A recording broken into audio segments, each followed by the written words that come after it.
আসসালামু আলাইকুম। ওয়ালাইকুম আসসালাম ওয়া রাহমাতুল্লাহি ওয়া বারাকাতুহু। আপনার এই আমের বাগান তো করছেন। আপনার এই আমের বাগানে কি কি জাতের আম আছে আর কি?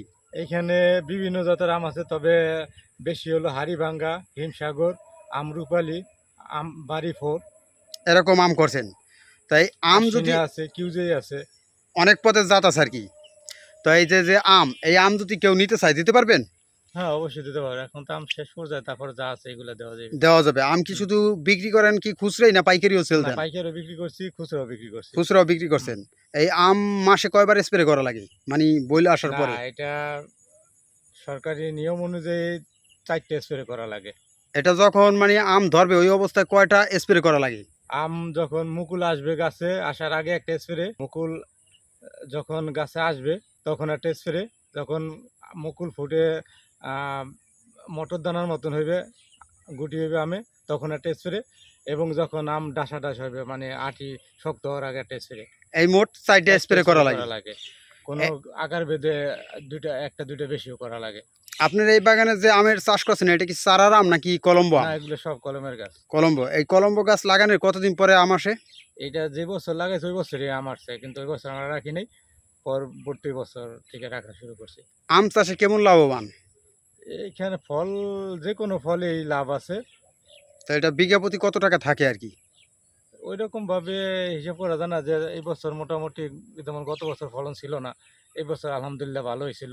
তো এই বছর অনেক আম ঝড়ে নষ্ট হয়ে গেছে, কাঁচা আম পড়ে গেছে।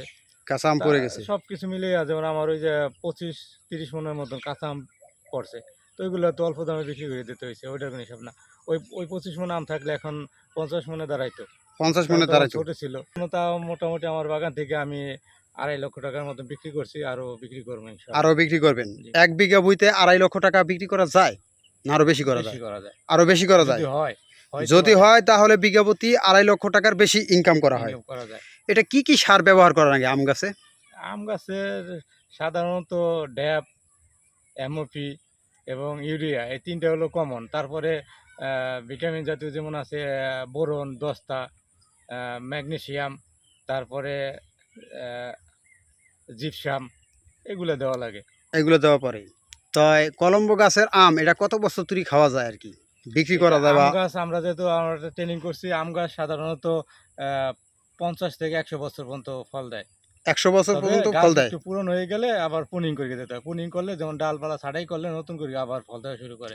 এটা কি প্রত্যেক বছর ছাড়াই করা লাগে আম গাছে? আর প্রত্যেক বছর এরকম পুনিং করা লাগে না, তবে যে মানে মরা ডালগুলো আছে, রোগাক্রান্ত ডাল, ছাঁটাই করা লাগে। ওইগুলা ছাড়াই আবার করা যেগুলো লাগে। এই যে আম হয়েছে, যেমন এই আমরা পাড়ার পরে এখান থেকে কাটতে হইবে।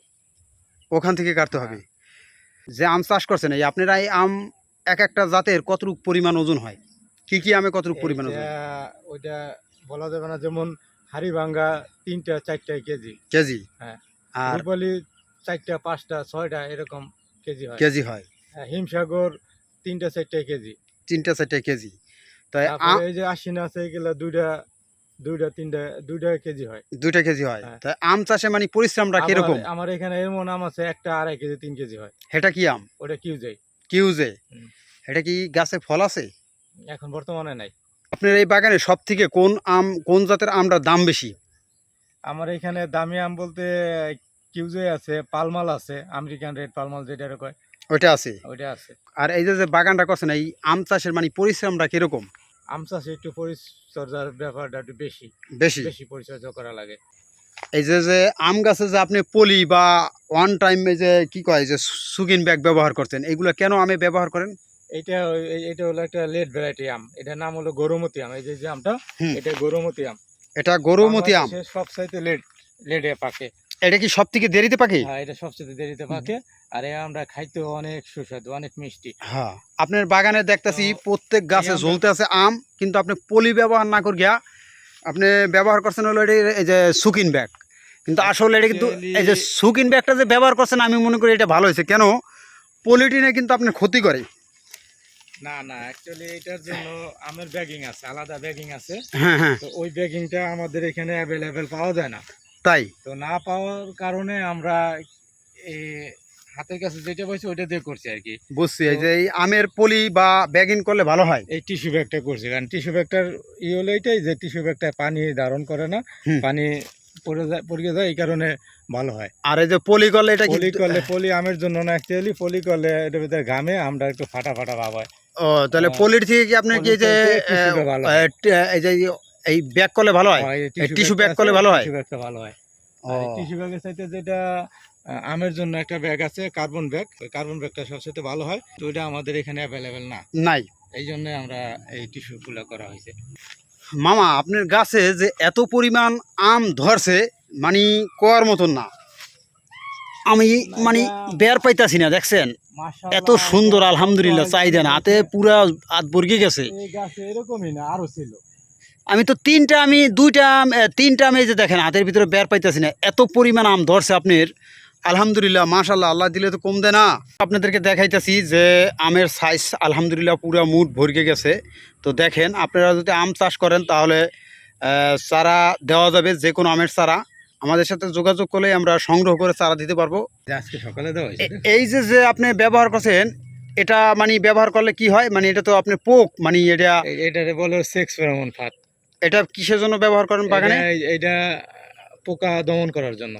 ও পোকা দমন করার জন্য। এটা জৈবিক পদ্ধতি। এটা কি আপনি শুধু আম গাছের ক্ষেত্রেই না কি? না, এটা বিভিন্ন আছে, যেমন সবজির জন্য, সবজির পেঁপে গাছও কি ব্যবহার করা যায়? হ্যাঁ, পেঁপে জন্য আছে লিওর।